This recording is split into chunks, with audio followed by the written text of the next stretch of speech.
Bonsoir à tous et bienvenue sur ESAE Télévision. Dans un instant, les titres du journal.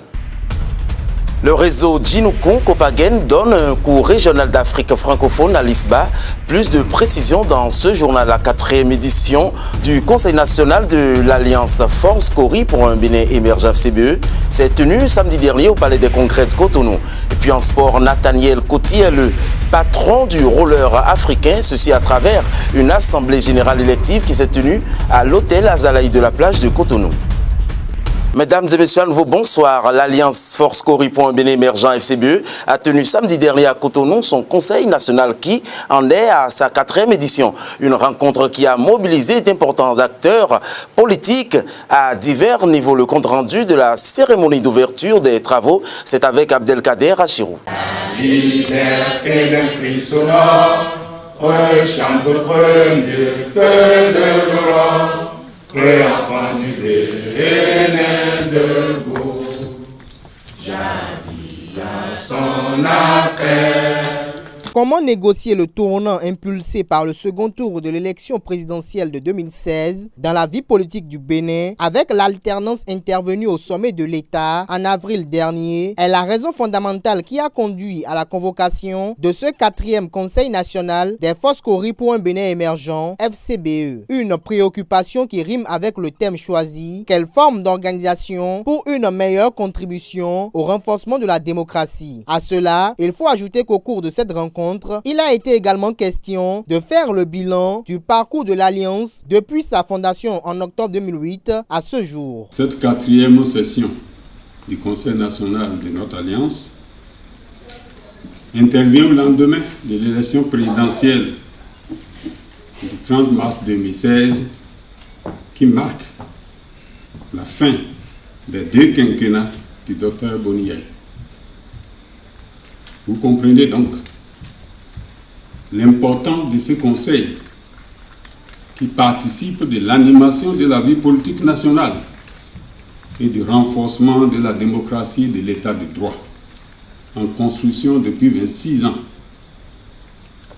dans notre pays depuis la conférence des forces vives de la nation de février 1990. Concernant la lecture faite de la situation socio-politique actuelle par les FCBE, le coordonnateur national de l'Alliance a laissé entendre que le peuple béninois s'est laissé duper par les mots d'ordre de rupture et de nouveau départ sans un contenu précis et clair qui s'est traduit par des suspensions d'agents, des suppressions d'emplois, la destruction de structures administratives et le tout dans une opacité totale dénommée normocommunication. Le peuple béninois a porté au pouvoir en avril 2016 une équipe qui, en quelques mois, a montré son vrai visage. Sa gestion est caractérisée par 1. L'accaparement de tous les leviers essentiels de l'économie nationale par une minorité d'hommes d'affaires au mépris des lois et tests en vigueur. 2. L'utilisation à grande échelle du partenariat public-privé avec la violation flagrante des codes de marché public et l'attribution des marchés à des sociétés proches, à des sociétés privées proches essentiellement du pouvoir. 3. La remise en cause des libertés publiques et des acquis démocratiques issus de la conférence nationale de février 1990. 4. L'absence criarde d'une politique sociale en faveur du peuple. 5. La suppression des acquis sociaux des travailleurs et des mesures prises en faveur de l'autonomisation des femmes et des jeunes. La mobilisation est grande et marquée par la présence de fortes délégations de partis politiques tels que le Parti du Renouveau démocratique PRD, la Renaissance du Bénin RB, le Parti pour la libération du peuple PLP et le Parti Mouvement Espoir du Bénin MEB. À l'entame des assises, Amos Elegbe a fait observer à l'assistance une minute de silence en la mémoire de Justin Sagui et Eric Nda, tous 2 membres de l'Alliance FCBE et ayant pris part au Conseil national de décembre dernier. La rencontre a duré environ 12 heures d'horloge et s'est achevé par un communiqué final. Toujours avec les forces Cori pour un Bénin émergent FCBE, je vous invite à suivre à présent l'analyse des FCBE sur la situation sociopolitique actuelle, suivie du communiqué final à l'issue des travaux. L'Alliance se félicite de l'opérationnalisation des 12 départements par la désignation des chefs-lieux et la nomination des 12 préfets. L'initiative du gouvernement d'engager des réformes politiques et institutionnelles. Toutefois, l'Alliance reste fortement préoccupée par la suppression ou l'annulation des actes administratifs conférant des avantages sociaux aux travailleurs, les mesures de restriction des périmètres de compétences administratives de l'État dans certains secteurs par la liquidation de certaines entreprises, dont la SONAPRA, l'ONASA, l'ONS, etc., avec le risque de perte d'emploi. L'incapacité du gouvernement à trouver une thérapie adéquate face à la dégradation de la situation économique, érodant considérablement le pouvoir d'achat des ménages. Les mesures hypothéquant de façon inquiétante les libertés individuelles et publiques. Au regard de tout ce qui précède, l'Alliance FCBE recommande au gouvernement de prendre davantage en compte la dimension humaine et sociale dans son programme de développement, d'agir avec discernement dans l'implication du secteur privé dans la mise en œuvre de sa politique de développement. En conclusion, l'Alliance FCBE désapprouve la gouvernance du régime de la rupture telle que menée actuellement.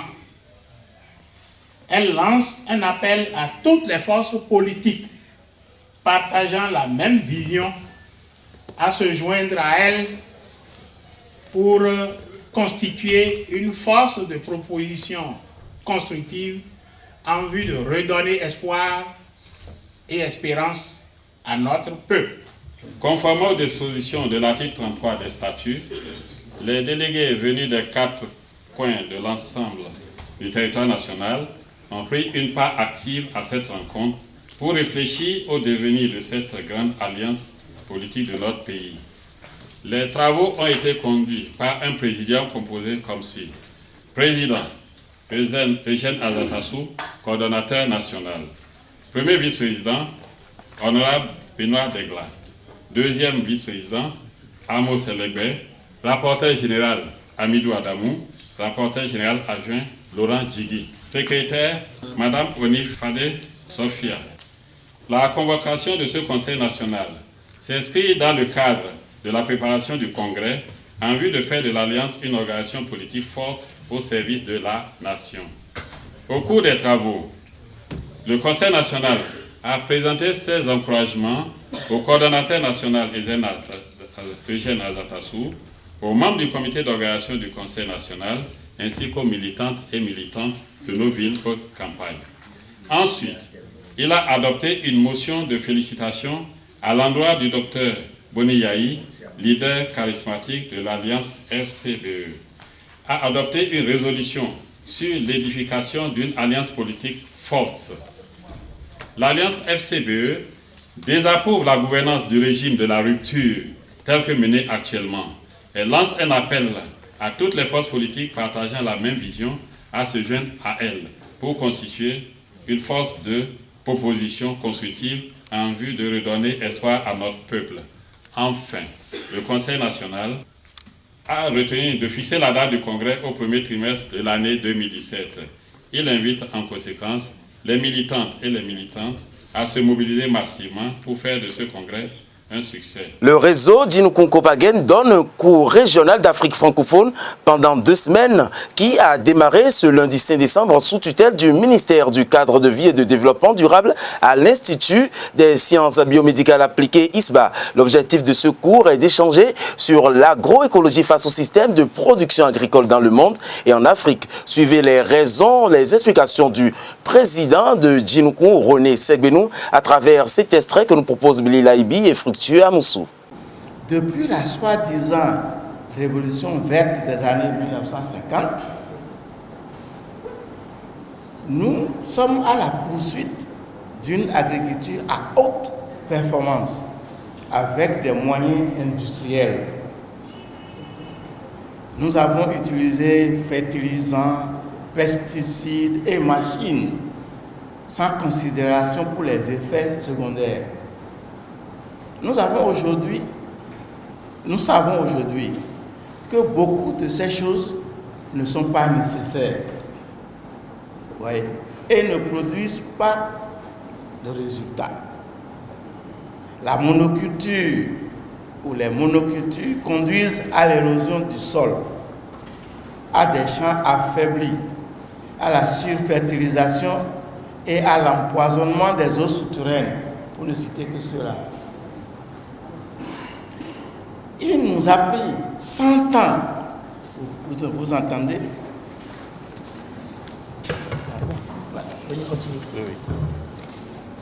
La cérémonie d'ouverture de la table ronde des partenaires techniques et financiers sur la mobilisation des ressources pour le financement du plan stratégique de développement et de modernisation de l'Assemblée nationale du Bénin a eu lieu ce matin à l'hôtel Azalaï de la plage de Cotonou. Plusieurs personnalités ont répondu présents à cet événement. Tatiana Kpade, Mounir Dorego. En organisant cette table ronde, notre objectif était de mieux faire connaître le contenu du plan stratégique, de susciter de l'intérêt des partenaires techniques et financiers et enfin de solliciter leur appui afin de nous accompagner sur le chemin de la modernisation. À la fin des travaux, je puis dire, au compte rendu qui m'a été fait, je puis dire que nos objectifs ont été atteints. En effet, l'intérêt que les uns et les autres ont accordé aux travaux, les nombreuses questions de compréhension sur divers aspects du plan stratégique prouvent bien qu'il y avait un besoin de communication à satisfaire sur cet outil de programmation. Nous avons noté un réel souci de tous de contribuer à la modernisation de notre Parlement. Cela s'est traduit par les engagements qui ont été pris ce jour par beaucoup de partenaires. Nous retenons à l'issue de nos travaux que le Parlement peut compter sur le gouvernement en ce qui concerne sa contribution attendue pour le financement du plan stratégique. La table ronde que l'Assemblée nationale a organisée en relation avec les partenaires techniques et financiers est une première dans l'histoire de notre Parlement. Ce plan stratégique qui couvre une période allant de 2016 à 2024, a permis d'extraire un volet action, plan d'action, sur une période, je dirais, de 4 ans, 2016-2019. Et ce plan d'action, je dirais, est articulé autour des 9 axes stratégiques que comporte le plan stratégique globalement. Un seul monde sans fin est l'initiative prise par la coopération allemande dans la célébration de la journée mondiale des sols. Les manifestations officielles de la dite journée se sont déroulées ce lundi à Cotonou. Enoch Laradé et Aurel Kwasi pour plus de détails. Sol et légumineuses, une symbiose pour la vie. C'est le thème retenu cette année pour l'édition 2016 de la Journée mondiale des sols. Cette journée qui est célébrée dans la semaine du 5 décembre de chaque année a pour objectif la lutte contre la faim et la pauvreté en milieu rural. Le directeur de la GIZ, Andrés Konig, rappelle l'importance des sols tout en réitérant l'engagement de la coopération allemande dans le secteur agricole. La République fédérale d'Allemagne soutient le secteur agricole au Bénin et l'adaptation au changement climatique depuis plusieurs années.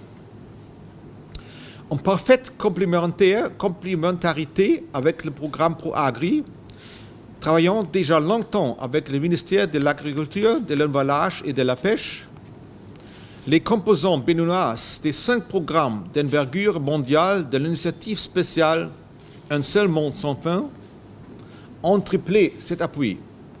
Le problème de la gestion durable des terres doit demeurer une préoccupation de toute politique agricole durable. La participation et la concertation entre divers acteurs dans le cadre de ces processus sont nécessaires pour assurer l'efficacité des initiatives développées au plan national et international. À cet effet, la directrice de cabinet du ministère de l'Agriculture, de l'Élevage et de la Pêche rappelle l'objectif de la célébration de cette journée au Bénin. La célébration de la Journée mondiale des sols au Bénin vise à faire connaître le sol et ses principales fonctions au grand public, informer le grand public sur l'importance du sol pour l'homme, pour son alimentation, sa santé, son environnement et son rôle dans la lutte contre les changements climatiques. Faire connaître les résultats des activités du projet protection et réhabilitation des sols, sensibiliser l'opinion publique sur la symbiose des sols et les légumineuses. Madame Assogba Komlan Françoise sollicite le concours des élus locaux, des leaders d'opinion, des chefs de culte et autres acteurs à s'engager véritablement dans le projet afin d'améliorer la sécurité alimentaire. Comme annoncé dans les titres, la Confédération africaine de roller sport a un nouveau patron. Il s'agit de Nathaniel Coty, élu à l'unanimité ce samedi 3 décembre à l'hôtel Azalaï de la Plage par un collège de délégués provenant de 15 pays africains. Reportage. Nathaniel Coty est depuis ce samedi 3 décembre le nouveau président de la Confédération africaine de roller sport. Les délégués provenant de 14 pays africains ont accordé leur suffrage à l'unanimité au nouvel élu. Une cérémonie qui s'est déroulée à l'hôtel Azalaï de la Plage sous la houlette du ministre des Sports, du président du Comité national olympique sportif et béninois, puis du président de la Fédération béninoise de roller sport. Grâce aux efforts des uns et des autres, notre pays, le Bénin, est la capitale du roller africain, d'où jaillira la lumière pour l'épanouissement de cette discipline sportive sur notre continent. Aujourd'hui, nous pouvons nous réjouir du travail de qualité abattu par le président Sabatino Araku, président de la Fédération internationale de roller sport, qui a permis à notre discipline sportive de faire son entrée dans la sphère fermée des disciplines sportives et olympiques. Le secrétaire général de la Fédération internationale du roller sport, FIRS, et le ministre des Sports béninois le ménageront au Conifor pour rappeler leur engagement pour cette nouvelle discipline olympique et les mesures en cours pour une meilleure pratique du roller sport en Afrique. Développer ce sport peut aussi créer des opportunités de travail pour les entraîneurs, pour les clubs qui peuvent réunir les enfants pour enseigner les différentes disciplines. Je veux vous dire à tous que le Bénin est prêt à apporter sa contribution au rayonnement du roller sport en Afrique. Et je veux ici reconnaître et saluer le dynamisme de la Fédération béninoise de roller sport et de son président d'honneur. Enfin, Nathaniel Coty, nouveau patron du roller africain, a exprimé toute sa joie d'intégrer cette nouvelle fonction. C'est une très grande émotion parce que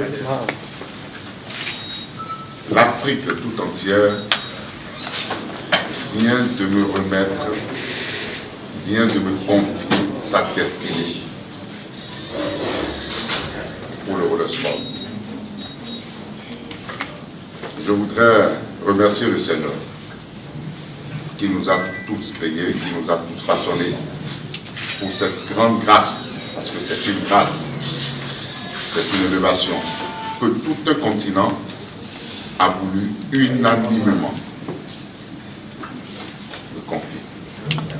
Je vous en suis reconnaissant, je vous remercie. L'Afrique vient de renaître de ses cendres. L'Afrique vient de connaître un jour, un nouveau jour. Le roller sport a de beaux jours devant lui. Les Olympiades de 2020 et les Jeux africains demeurent les principaux défis à relever pour Nathaniel Koti. Les nouvelles en dehors du Bénin portent la signature de Scholastic Azoma. Au Sénégal, l'ouverture ce jour du Forum sur la paix et la sécurité en Afrique. Un forum qui réunit des experts, des chercheurs, des militaires et des responsables politiques ou membres de la société civile. Les thèmes autour duquel ce forum se tiendra en rapport avec l'extrémisme violent et la gestion des espaces africains. Plusieurs chefs d'État africains sont attendus à ce forum, ainsi que le ministre de la Défense française Jean-Yves Le Drian et la haute représentante de l'Union européenne pour les affaires étrangères et la sécurité, Federica Mogherini. Signalons que ce forum est cofinancé par une vingtaine d'entreprises de défense et de sécurité françaises et européenne. En Gambie, procès de Oussano Dabo, un procès programmé dans une procédure d'urgence pour juger l'opposant et l'avocat gambien. Il est inculpé pour manifestation illégale. 44 autres militants du Parti démocratique unifié sont en prison. 31 sont condamnés à la prison ferme pour avoir participé à une manifestation. Un procès qui est assisté par le nouveau président de la République, Adama Barrow.